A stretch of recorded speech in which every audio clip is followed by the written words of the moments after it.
You are looking at Julian's pronunciation guide, where we look at how to pronounce better some of the most mispronounced words in the world, like this other curious word. But how do you say what you're looking for today? We are looking at how to pronounce the name of this French footballer, as well as how to say more names from football that too many people mispronounce. Stay tuned to the channel to learn more.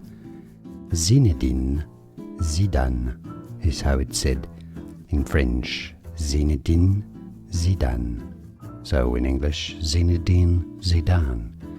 No stress on any particular syllable, because in French it's all pretty much flat. Zinedine Zidane is how you say it. And now you know. More videos for you here to learn more. I'll see you there. Thanks for watching.